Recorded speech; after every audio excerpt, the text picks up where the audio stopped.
마태복음 21장 1절에서 11절 합독합니다. 시작.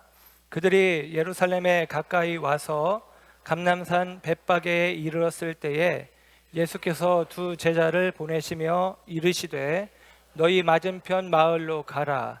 그리하면 곧 매인 나귀와 나귀 새끼가 함께 있는 것을 보리니 풀어 내게로 끌고 오라. 만일 누가 무슨 말을 하거든 주가 쓰시겠다 하라. 그리하면 즉시 보내리라 하시니 이는 선지자를 통하여 하신 말씀을 이루려 하심이라. 일러스되 시온 딸에게 이르기를 내 왕이 내게 임하나니 그는 겸손하여 나귀 곧 멍에 매는 짐승의 새끼를 탔도다 하라 하였느니라. 제자들이 가서 예수의 명하신 대로 하여 나귀와 나귀 새끼를 끌고 와서 자기들의 겉옷을 그 위에 얹음에 예수께서 그 위에 타시니 무리의 대다수는 그들의 겉옷을 길에 펴고 다른 이들은 나뭇가지를 베어 길에 펴고 앞에서 가고 뒤에서 따르는 무리가 소리 높여 이르되 호산나 다윗의 자손이여 찬송하리로다. 주의 이름으로 오시는 이여 가장 높은 곳에서 호산나 하더라.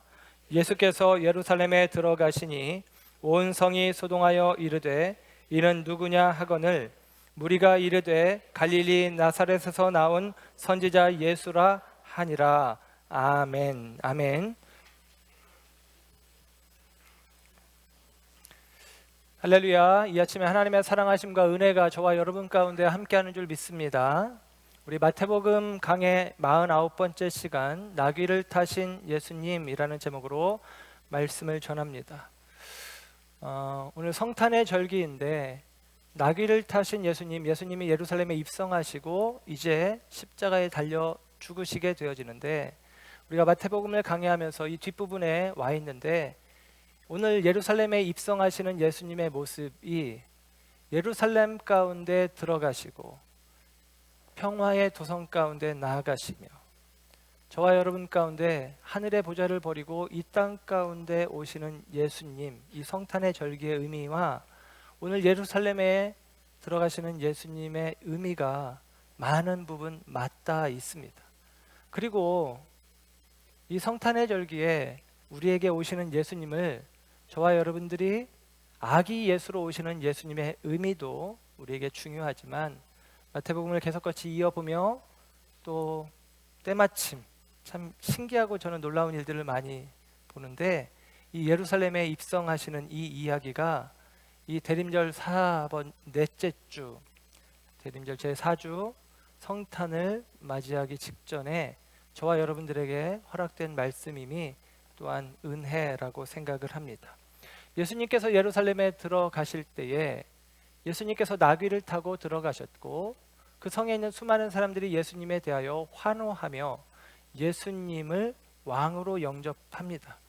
사람들은 외치기를 호산나 호산나 다윗의 자손이여 호산나 하면서 외치고 그들의 손에는 종려나무가 들려있고 그들이 또한 종려나무와 겉옷을 깔아 예수님이 가시는 그 길에 털을 닦아내고 있는 모습이 오늘 본문의 이야기입니다.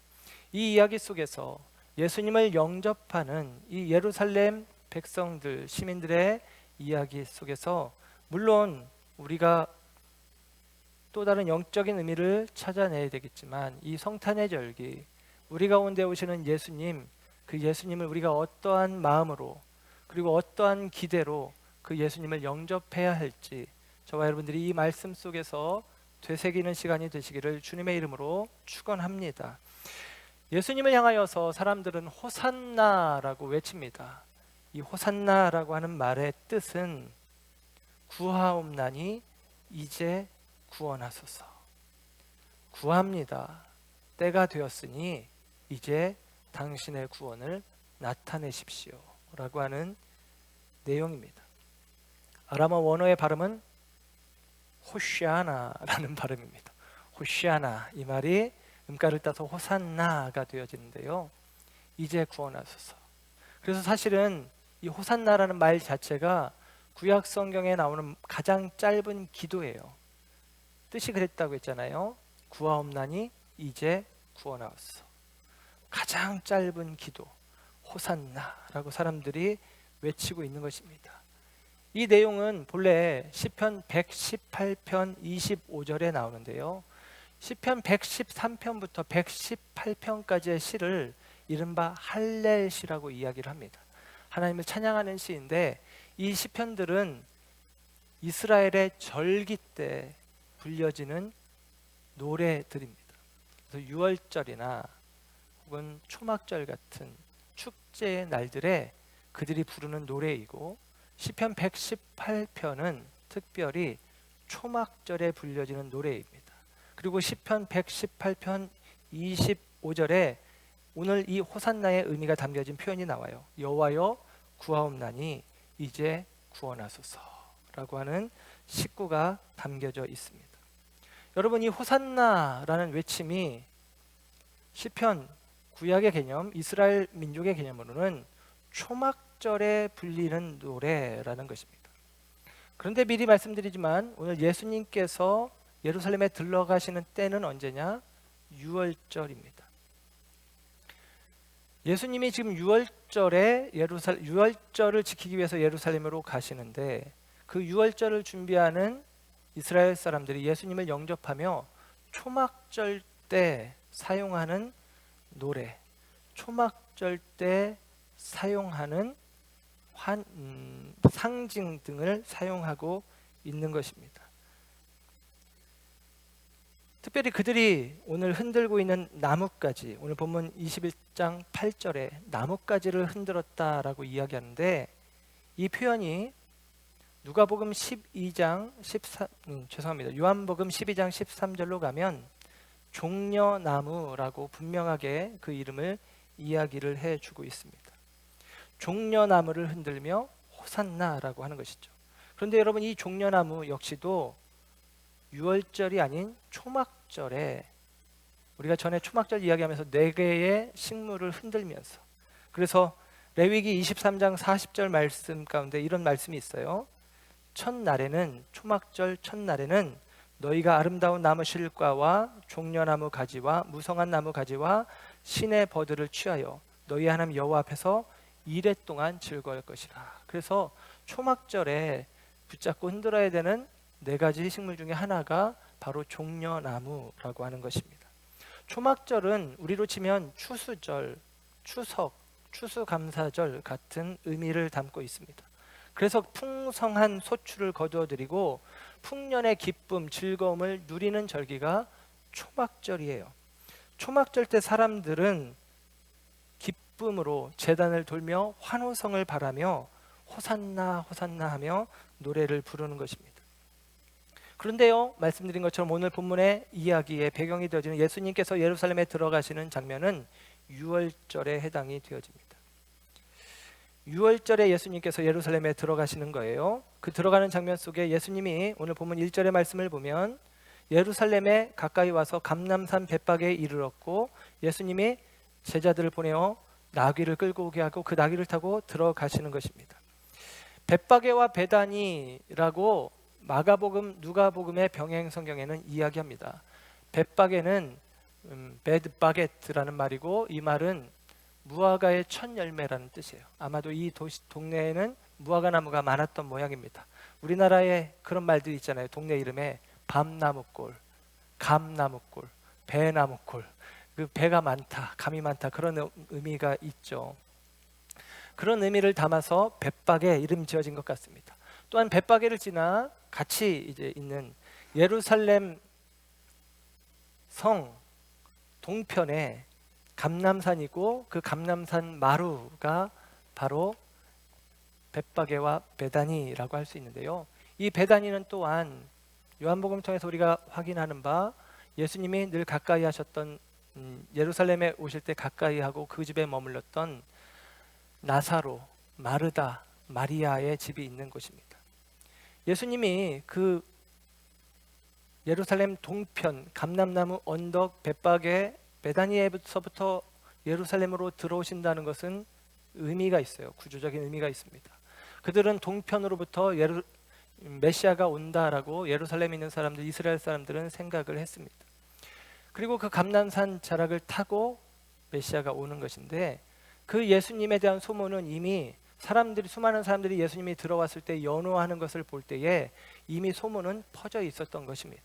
그리고 그 소문에 사람들이 예수님에 대한 기대는 마치 이런 것이죠. 메시아가 온다, 바꾸어 왕이 오신다라는 것입니다. 그 왕의 즉위식, 왕의 대관식 같은 예루살렘에 입성하는 장면 속에 사람들의 기대와 다른 모습으로 화려한 대관식이 아니라 너무나 초라한 대관식의 모습으로 예수님께서 나귀를 타고 예루살렘으로 들어가시는 장면이 오늘 본문의 장면입니다. 사람들은 기대했을 것입니다. 그들을 로마의 압제로부터 건져주실, 그리고 부욕해 하고 강하게 할 왕을 기대했을 것입니다. 예수님에 대한 소문을 들었겠죠. 예수님은 물고기 2마리, 보리떡 5개로 5,000명을 먹이고도 남게 하시는 분이다. 그들이 생각했겠죠. 예수님이 왕이 되시면 배부를 수 있겠다. 예수님은 감람산 마루 베다니의 나사로, 그가 죽은 지 나흘이 지났음에도 불구하고 그를 살려내신 분이다. 에스겔서 37장에 나오는 마른 뼈에 생기를 부여하여 군대로 일으키는 하나님의 역사와 같이 예수 그리스도께서 쓰러지고 그리고 좌절하고 또한 포기해버린 낙심한 이스라엘 백성들의 영혼을 일깨워 그들에게 왕이 되어서 싸움을 일으키는, 전쟁을 일으키는 능한 장군으로 예수님을 기대했을 것입니다. 예수님이 예루살렘에 오실 때 사람들은 그 예수님을 환호하고 연호하고 기뻐 맞이하고 있습니다. 그런데 여러분, 오늘 이야기 속에 이 예수님을 향하여 사람들이 부르는 외침, 호산나라는 외침, 예수님을 향하여 사람들이 흔드는 나뭇가지, 종려나무, 예수님이 타고 들어가시는 나귀, 그 의미들을 생각하며 이 성탄의 절기에 예루살렘에 오시는 예수님을 맞이하는 백성들의 마음처럼 하늘의 보좌를 버리고 이 땅 가운데 오시는 예수님을 우리가 어떻게 맞이해야 될지를, 어떠한 마음으로, 어떠한 중심으로 예수님을 영접해야 될지를 다시 한번 되새김하기를 원하는 마음입니다. 호산나 하면서 하는 노래가 병행 성경이 되어지는 누가복음 19장 38절에는 이렇게 노래가 돼요. 이르되 찬송하리로다 주의 이름으로 오시는 왕이요 하늘에는 평화요 가장 높은 곳에는 영광이로다 그럽니다. 여러분, 이 표현은 우리가 성탄절에 많이 인용되어지는 누가복음, 예수님이 오실 때에 하늘에서 불려진 천사들의 노래 속에 지극히 높은 곳에서는 하나님께 영광이요 땅에서는 기뻐하심을 입은 사람들 중에 평화로다라는 말과 거의 일치합니다. 예수님이 예루살렘에 들어가실 때 사람들이 호산나 하면서 불렀던 노래와 외침이 예수님이 이 땅에 오실 때 하늘의 천사들이 불렀던 노래들과 같다라는 것이죠. 그러나 여러분, 같은 노래를 부르고 있고 같은 말씀으로 호산나 우리를 구원하소서 구원을 갈망하고 있지만, 여러분, 이 호산나를 연호하던 이 예루살렘의 백성들이 채 일주일이 지나지 않아 예수님을 향하여 십자가에 못 박으라, 십자가에 못 박으라, 신성모독자로다 십자가에 못 박으라 라고 하며 예수님을 십자가에 못 박는 무리로 바뀌어집니다. 예수님을 향한 호산나의 환호가 어떻게 예수님을 향하여 십자가에 못 박으라 라고 하는 그들의 비난과 거친 탄식으로 바뀌어졌는지, 여러분, 그 마음 가운데 그들이 기대했던 메시아가 아니기 때문, 예수님이 예루살렘에서 계신 며칠 동안 그들이 기대했던 메시아의 모습이 예수님에게서 발견되지 않았기 때문에 사람들은 쉬이 마음을 돌이켜 버렸던 것입니다. 여러분, 오늘 저와 여러분의 마음 가운데도 우리가 이 화려한 불빛 아래, 즐거운 캐롤 아래 우리가 기대하는 메시아가 있습니다. 우리가 맞이하는 성탄의 의미가 있겠죠. 그러나 만약에 우리가 기대했던 예수님이 내가 원했던 예수님의 모습과 다른 모습이라면 어쩌면 이 성탄절 저와 여러분들은 우리가 취했던 그 이름을 버리고 또 다른 이름의 메시아를 기다리는 어리석음 가운데 들어가게 되어질 것입니다. 이스라엘은 여전히 예수님을 그들의 메시아로 고백하지 못하고 또 다른 메시아를 기다리고 있는 것이죠.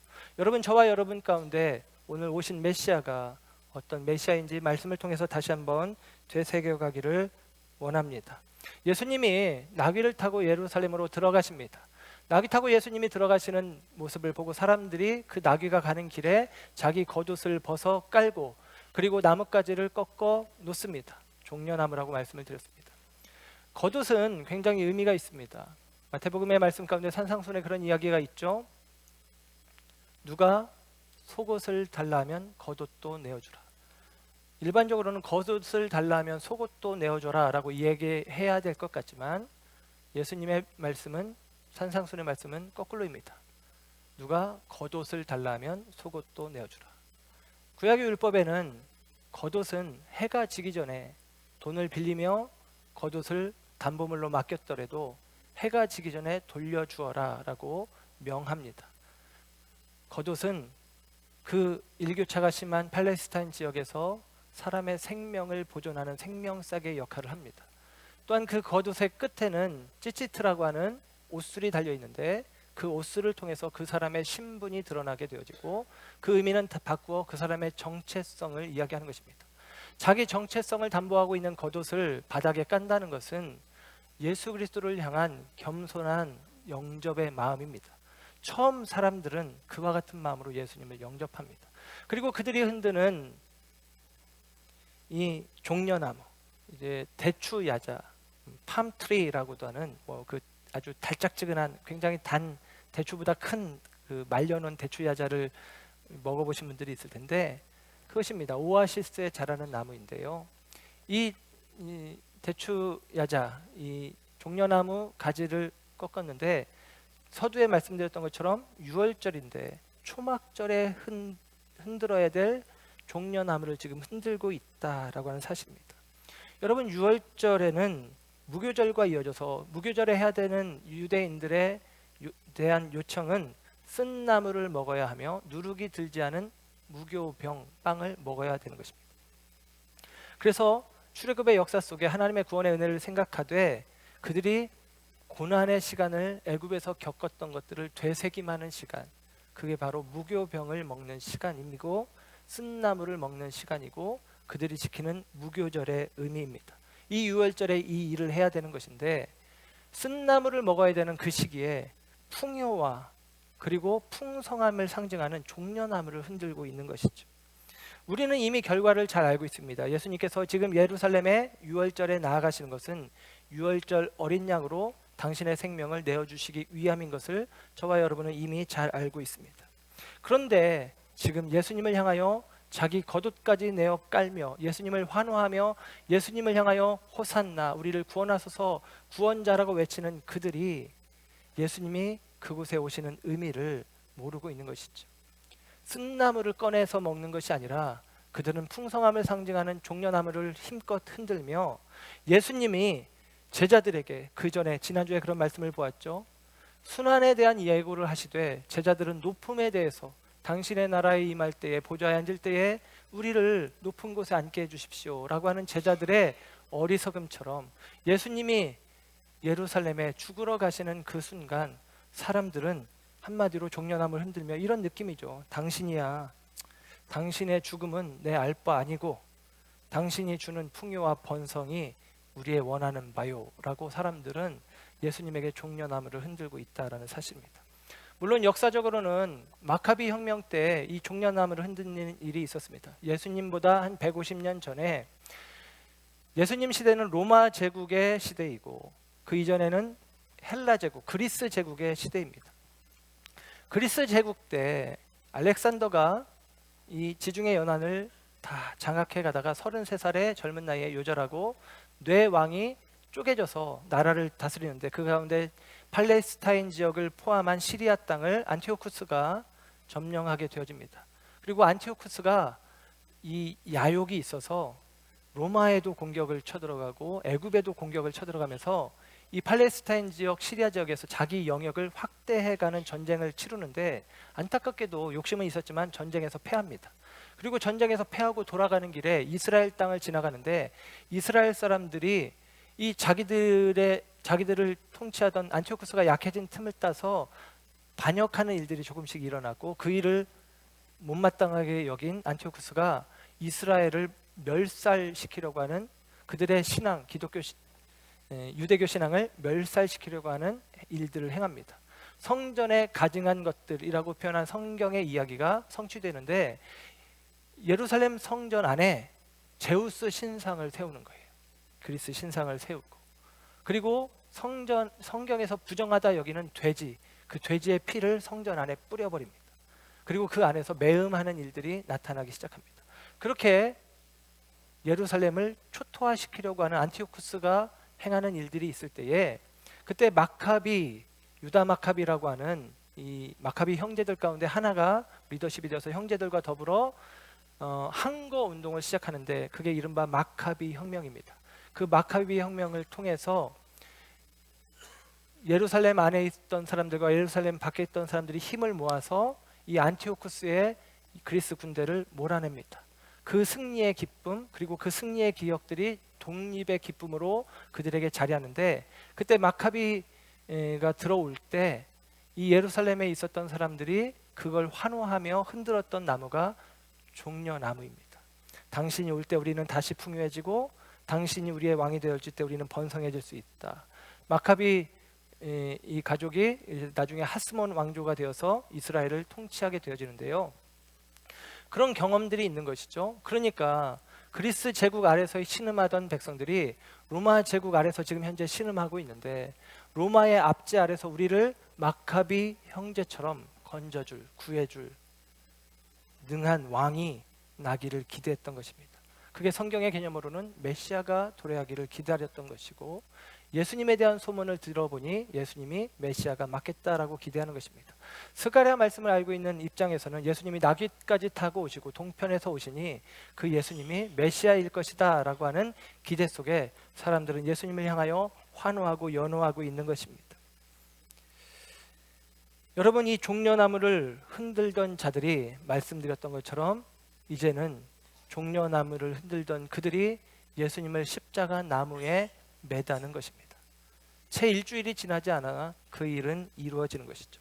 사람들이 기대했던 그들을 로마의 압제로부터 건져줄 힘 있는 메시아, 정치적인 메시아, 강한 메시아가 아니라는 사실을 그들이 알게 되어지자, 그들이 기다렸던 메시아가 아니라는 사실에 그들 가운데 오신 참된 메시아요, 참된 하나님의 아들이신 예수님을 십자가에 못 박는 일을 마다하지 않는 것이 예루살렘의 사람들입니다.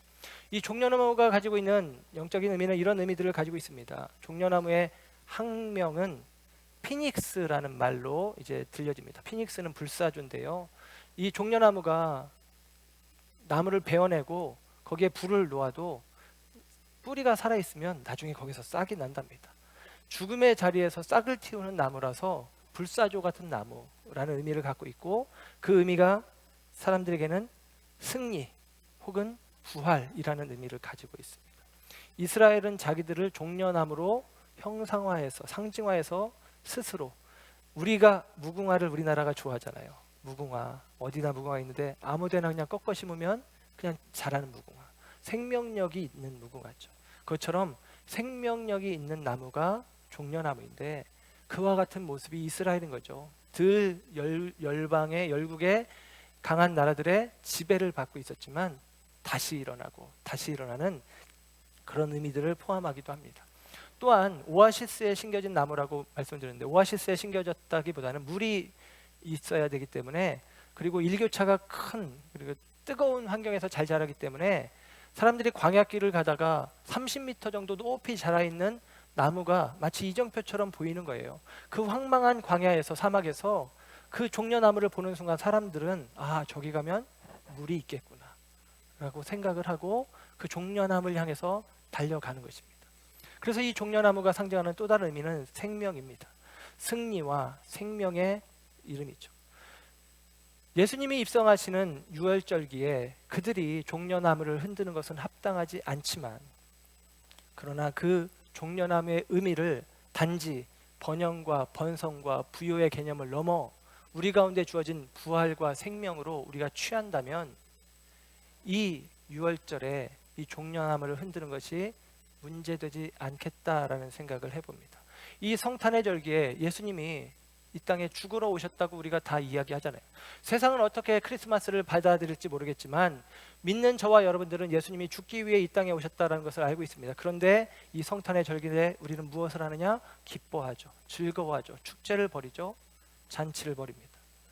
이것이 잘못된 것이 아니죠. 다만 주님이 우리 가운데 오신 목적이 우리에게 대하여 승리와 부활의 이름으로 저와 여러분 가운데 잃었던 생명을 허락하시기 위해 오셨다라고 저와 여러분들이 믿고 이 성탄의 절기에 주님이 우리를 위해 죽으시러 오시는 시간이지만 저와 여러분에게는 주님이 새 생명을 허락하시는 기쁨의 시간으로 저와 여러분 가운데 땅의 생명이 아니라 하늘의 생명을 살아가게 하시는 하나님의 은혜로 여긴다면 우리가 이 시간 슬퍼하기만 하는 것이 아니라 또 다른 의미의 기쁨의 종려나무를 흔들어도 가하다라는 사실입니다. 중요한 것은 내가 종려나무를 흔들고 있는 목적이 무엇인지, 내가 기대하는 메시아가 어떤 분인지, 내가 기대하는, 내가 바라는 메시아가 아니라 우리 가운데 참된 생명으로 오시는 성경이 말하는 그 메시아가 저와 여러분의 마음 가운데 바라고 원하고 구하는 바가 되어지기를 주님의 이름으로 축원합니다. 오늘 예수님께서 오늘 말씀의 앞부분을 보면 이제 예루살렘으로 들어가시길 때 예수님께서 나귀를 타고 가실 계획으로 스가랴서의 말씀을 9장 9절의 말씀을 성취하시는 것이죠. 재밌는 것은 제자들을 보내시는데 오늘 1절 하반절에 보니까 제자 둘을 보냈다라고 이야기를 합니다. 1절 하반절 예수께서 두 제자를 보내시며 가서 나귀와 나귀 새끼를 끌어와라 라고 이야기하는 거죠. 여러분, 이 제자 둘, 12명의 제자 중에 제자 둘은 누군지 다른 성경을 봐도 알 수가 없습니다. 근데 만약에 제가 예수님이라면 저는 정했습니다. 누구를 보낼지. 야고보와 요한입니다. 제가 예수님이라면 저는 야고보와 요한을 보냅니다. 지난주에 우리가 살폈던 말씀 내리막길에서 만나는 예수님이라는 제목 속에 예수님이 순환 예고를 하시고 예루살렘으로 가시려고 할 때에 어머니 살로메를 앞세워서 예수님에게 인사청탁을 하는 두 제자 야고보와 요한이죠. 당신의 나라에 임할 때에 하나는 보좌 우편에 하나는 보좌 좌편에 앉게 해주십시오. 순환을 생각하고 나아가시는 예수님 앞에 영광의 자리를 구하는 야고보와 요한, 그들에게 저 같으면 가서 나귀를 끌고 와라 라고 요청할 것 같습니다. 이 나귀가 가진 의미는 예수님께서 나귀를 타신 이유는 스가랴서에 있는 말씀 9장 9절의 말씀을 성취하시기 위함이라고 말씀을 드렸죠. 스가랴 9장 9절은 이렇게 기록을 합니다. 시온에 따라 크게 기뻐할지어다. 예루살렘에 따라 즐거이 부를지어다. 보라, 내 왕이 내게 임하시나니 그는 공의로우시며 구원을 베푸시며 겸손하여서 나귀를 타시나니 나귀의 작은 것 곧 나귀 새끼니라. 그럽니다. 예수님은 앞으로 오실 메시아는 겸손하여서 나귀의 작은 것 나귀 새끼를 타고 오신다. 이 말씀을 성취하기 위해서 예수님이 나귀를 끌어오게 하시는데 그 일을 두 제자에게 시키는데 그 겸손을 상징하는 나귀, 그것을 높아지고자 하는 야고보 요한, 몰라요. 그런데 우리는 그렇게 생각해 봅시다. 야고보 요한을 보내지 않았을까. 그리고 그들에게 말하는 것입니다. 겸손의 왕으로 나는 왔다라는 것이죠. 그리고 이 스가랴서 9장 9절에 이어지는 10절 말씀은 성경이 이렇게 이어서 이야기를 합니다. 내가 에브라임의 병거와 예루살렘의 말을 끊겠고 전쟁한 활도 끊으리니 그가 이방 사람들에게 화평을 전할 것이요 그의 통치는 바다에서 바다까지 이르고 유브라데 강에서 땅끝까지 이르리라. 그럽니다. 겸손의 왕으로 오시는 예수님은 에브라임의 병거, 에브라임이 이스라엘, 북이스라엘을 상징하거든요. 예루살렘의 말, 병거를 그리고 말을 꺾어버린다라는 것입니다. 곧 힘과 칼과 병거와 말과 전쟁으로 예루살렘의 평화를 가져오시는 분이 아니라 평화로 오히려 이방 나라, 예루살렘을 압제하고 이스라엘을 압제하는 그들에게 평화로 다가가시겠다라고 예언해 주고 있는 것입니다. 세계적인 정복자 나폴레옹, 그 나폴레옹이 이런 이야기를 했습니다. 역사를 지배하는 것은 전쟁에서 승리하는 법칙 이외에 다른 법칙이 없다. 역사를 지배하는 것은 전쟁에서 승리할 때뿐이다.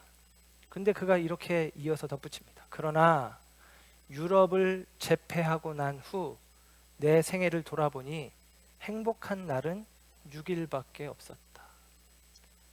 유럽을 다 전쟁으로 정복했지만 돌아보니 내 생애 가운데 행복한 날은 6일밖에 없었다. 아마 그 6일은 전쟁이 없었던 날들이 아닐까 짐작해 봅니다.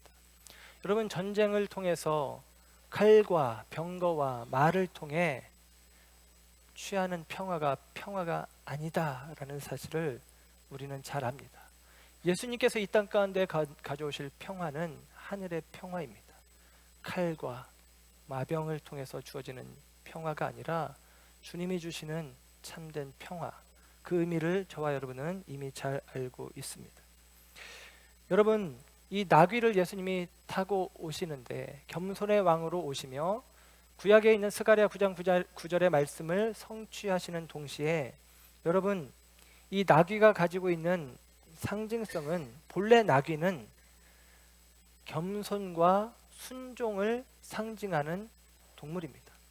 나귀, 그러면 이스라엘 사람들은 겸손, 순종, 이렇게 쉽게 생각을 합니다. 이사야서 1장 3절 말씀에 이런 말씀이 있어요. 이사야서 1장 3절, 소는 그 임자를 알고 나귀는 그 주인의 구유를 알건만은 이스라엘은 알지 못하고 나의 백성은 깨닫지 못하는도다 하셨도다. 그럽니다. 소는 주인을 알아, 순종한다는 얘기죠. 나귀는 그 주인의 구유를 안다. 그럽니다. 이 말은 이스라엘 사람들은 나귀를 이렇게 인식합니다. 나귀는 자기 주인이 주는 여물만 먹는 거예요. 자기 주인이 주는 여물통, 구유에서만 음식을 먹고 다른 구유에 음식이 있어도 먹지 않는다라고 생각을 합니다. 그래서 나귀는 순종의 상징, 오직 그 주인에게만 순종한다라는 의미로 갖고 있습니다.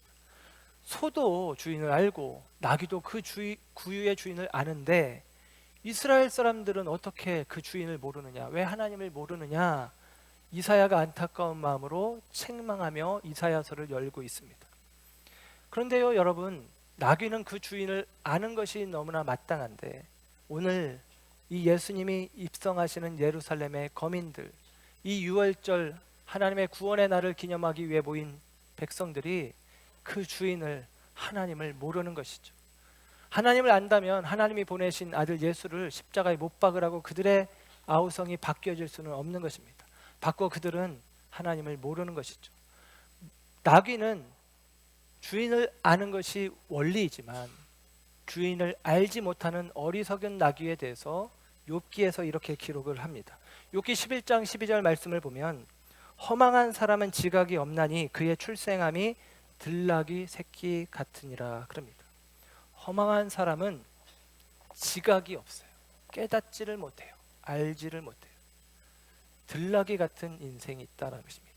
길들여지지 않은, 주인을 알지 못하는, 불순종하는 인생. 그런데 지금 이스라엘이 그와 같다라는 것입니다. 이스라엘의 형국이, 이스라엘 형편이 지금 그와 같다라는 것입니다. 세상에 허망한 욕망에 매여 있는 들나귀죠.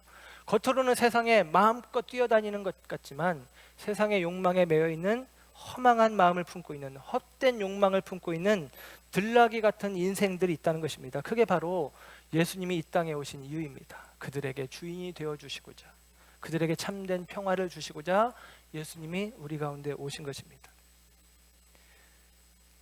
예수님이 우리 가운데 오셔서 나귀를 타시는 것이죠. 나귀 위에 예수님이 계십니다. 그리고 그 예수님을 유월절 어린 양으로 우리는 이해합니다. 그 예수님이 나귀 위에 오르신 것입니다. 나귀 위에 어린 양이 타 있습니다. 출애굽기 13장 13절 말씀은 무교절에 대한 이야기입니다. 무교절, 유월절, 무교절 같은 유월절 날 붙어서 무교절이 일주일 동안 이어집니다. 그 무교절에서 유래한 것이 예수님 물고기 입에서 데나리온을 드라크마를 가져온 그 성전세를 낸 이야기를 우리가 지난번에 살폈었는데요. 그 성전세는 누구든지 반세겔입니다. 부자나 가난한 자나. 여러분, 그 의미는 이런 것입니다. 생명의 값은 똑같다라는 거예요. 그렇게 하나님이 구원을 하셨습니다. 그리고 그 성전세와 관련되어진 것이 무교절 의식입니다. 생명을 구원했다는 것이죠. 그래서 무교절에 들려지는 말씀 중에 하나가 이것입니다. 모든 첫 태생은 사람이든 짐승이든 내 것이다. 이게 하나님의 선언입니다. 왜냐하면 10번째 장인 장자재앙에 유월절 어린 양의 피를 임방과 문설주에 발랐고 그 피를 보고 죽음의 사자가 지나갔기 때문에 모든 첫 태생은 하나님의 것이다 라고 선언하는 것이 유월절이기도 합니다. 그래서 무교절에 대한 행사에 대해서 이야기하고 나서 출애굽기 13장 13절에 성경은 이렇게 기록을 합니다.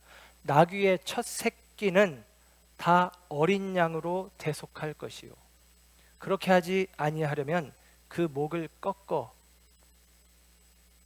네 아들 중 처음 난 모든 자를 대속할 것이라 라고 이야기합니다. 어린 양의 피로 나귀의 첫 새끼를 대속하지 않을 거면 그 목을 꺾어 죽여라 라는 것이죠. 그 나귀를 취할 요량이면 어린 양의 피를 통하여 대속하라 라는 것입니다. 여러분, 우리들은 하나님 앞에 불순종하는 들나귀 같은 존재입니다. 우리의 목을 꺾는 것이, 심판하는 것이 하나님의 뜻이고 공의입니다. 그러나 저와 여러분의 목을 꺾는 것이 아니라 우리에게 생명의 속전으로 어린 양의 피를 뿌려 대속하시는 것이죠. 저와 여러분, 들나귀와 같은 인생 속에, 저와 여러분의 삶 속에 임마누엘 주님이 함께 하셔서 나의 인생에 주님이 내 인생에 올라타신 것은 저와 여러분을 정복하고 다스리기 위함이 아니라 저와 여러분을 위해 피를 뿌려 참된 왕으로 통치하시기 위함입니다. 그렇게 주님이 우리 가운데 오셨다라는 거예요. 예수님이 나귀를 타고 예루살렘으로 나아가십니다. 예수님이 수많은 사람들의 환호성을 듣게 되어질 때 나귀가 착각하면 안 되겠죠. 내 위에 계신 예수님 때문인데 나 때문에 사람들이 환호한다고 착각하면 안 됩니다.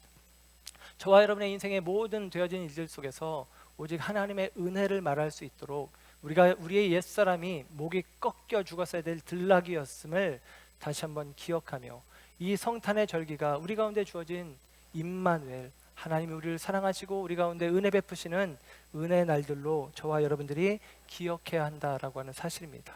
예수님이 나귀를 풀어 가져오라고 하는데 저는 이 말이 참 은혜가 있고 좋습니다. 이 나귀를 풀어온다라는, 이 푼다라는 말이 헬라어로는 루사테라는 말입니다. 루사테. 이 말은 여러 의미로 해석되는데 놓아준다, 석방한다라는 뜻이 있고 자유롭게 한다라는 의미가 있고 원래 상태로 되돌린다라는 의미가 있습니다. 여러분, 그 의미들을 종합하면 구원이라는 단어와 맞닿아 있습니다. 죄로 말미암아 심판받아야 될 우리들이 노임을 받은 것이죠. 구원받은 것입니다. 죄의 마귀의 세상에 매여 있던 우리들이 자유케 되어진 것입니다. 구원을 받은 것입니다. 하나님의 형상을 잃어버린 채 짓눌린 인생을 살아가던 우리들이 하나님의 형상을 회복한 원래 상태로 되돌려지는 것입니다. 구원을 얻은 것입니다. 주님께서 오늘 이 나귀를 타고 예루살렘으로 들어가시는 장면은 저와 여러분을, 묶여있던 저와 여러분을 죄와 세상과 마귀와 심판과 그리고 옛사람에 묶여있던 저와 여러분들을 구원하여 참된 자유, 참된 회복, 참된 생명 가운데로 이끌어 가시는 주님의 은혜입니다. 나귀는, 오늘 본문에는 나귀와 나귀 새끼를 가져오라고 이야기합니다. 그리고 예수님이 타시는 나귀는 나귀 어미와 나귀 새끼 중에 나귀 새끼입니다. 예수님이 좀 야박하죠. 나귀가 그렇지 않아도 작은데 말을 타셨으면 좋았을 것인데 말도 아닌 나귀를 타시되 두 마리의 나귀 중에 어미 나귀가 아니라, 큰 나귀가 아니라, 힘 있는 나귀가 아니라 새끼 나귀를 타십니다. 말에 비해서 나귀는 마이너리티입니다. 그런데 나귀 중에서도 어린 나귀, 새끼 나귀니까 마이너리티 중에서도 마이너리티입니다. 그래서 이 나귀는 작은 것이라고 이야기를 합니다. 작고 어리석은 것의 대명사가 나귀입니다. 그런데 여러분, 그 나귀를 예수님이 취하시는 것입니다. 저와 여러분, 어리석고 작고 볼품없고 무력한 우리들을 주님이 취하신다라고 하는 의미입니다. 여러분, 이 예수님이 나귀를 타고 가실 때 사람들이 외칩니다. 호산나, 호산나, 다윗의 자손이여 우리를 구원하소서. 여러분, 이 말이 시편 118편에 있다고 처음에 말씀을 드렸습니다. 시편 118편 25절, 여호와여 구하옵나니 이제 구원하소서, 호산나. 이 말 앞에 이런 표현이 나옵니다. 바로 앞절에 이 날은 여호와께서 정하신 날이라. 이 날에 우리가 즐거워하고 기뻐하리로다. 오늘 이 성탄의 계절, 주님 앞에 우리가 호산나 호산나 하며 구원을 외칠 때에 이 날은 기쁨의 날입니다. 저와 여러분이 이 날 기뻐하고 즐거워할 수 있습니다. 다만 이 날 정말 기뻐하고 정말 즐거워할 사람들은 누구냐? 내가 원하는 메시아의 상을 갖고 종려나무를 흔들던 자들이 아니라 우리 가운데 평화의 왕으로, 겸손의 왕으로, 들나귀 같은 나의 인생에 당신의 피를 뿌려 매였던 우리의 삶을 자유케 하실 참된 메시아로 오시는 예수님, 성경이 말하는 그 예수님을 기대하는 자들에게 이 날은 기쁨의 날입니다. 세상도 크리스마스를 기뻐합니다. 세상도 크리스마스를 축복의 날로, 축제의 날로 보냅니다. 저들의 기쁨과 우리의 기쁨에는 완연한 차이가 있습니다. 저들이 원하는 기쁨은 그들이 원하는 메시아를 맞이할 때 갖는 기쁨이겠지만, 우리의 기쁨은 저와 여러분을 죽을 죄에서 건져내시는, 당신의 피를 뿌려 당신의 생명을 쏟아 우리를 구원하시는 주님의 은혜로 말미암인 것을 잘 알고 있습니다. 시편 118편 구하옵나니 이제 구원하소서라는 말 앞에 그날이다, 지금이 그날이니 기뻐하라 라는 말이 있습니다. 근데 여러분, 그 말 앞에 또 이런 말이 있어요.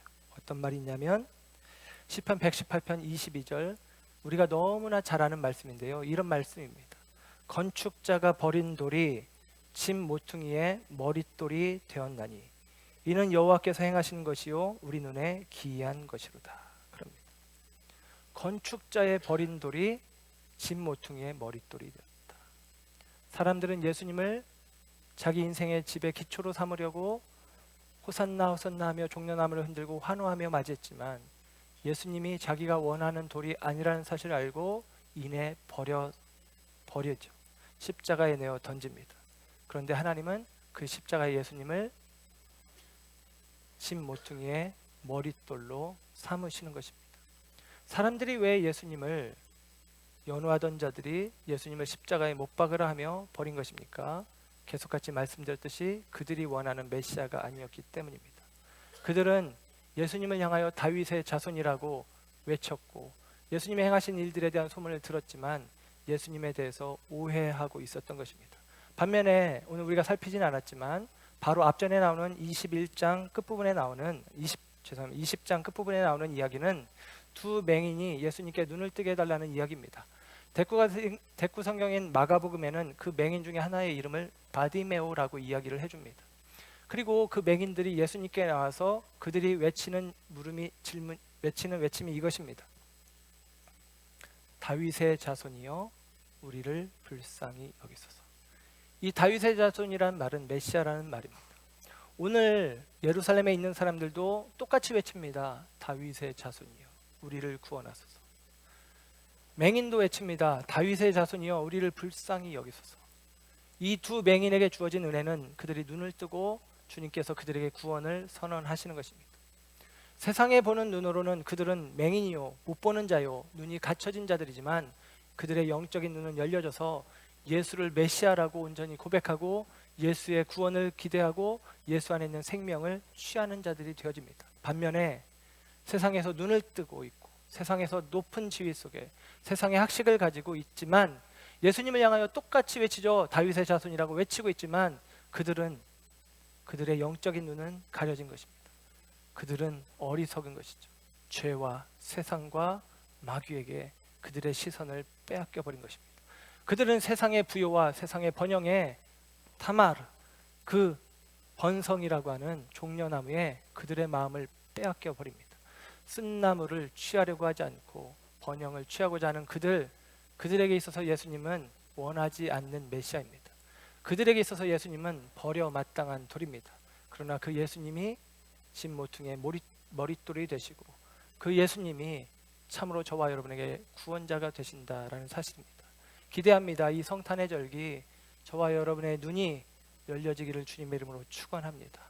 이 성탄의 절기 저와 여러분들이 바라는 메시아가 세상이 말하는 메시아가 아니라 하나님이 우리 가운데 허락하신 참된 메시아로 저와 여러분들이 그 예수님을 내 마음을 열어 내 팔을 흔들고 내가 종려나무의 의미 부활과 생명으로 혹은 내 겉옷을 깔아 내 정체성을 다 하나님 앞에 쏟아놓고 나는 땅바닥에 있는 존재이지만 예수의 생명이 내게 더해지길 원합니다 라는 마음으로 주님을 구하는 마음으로 서 있을 때 이 성탄이 저와 여러분에게 참된 성탄이 되어질 줄 믿습니다.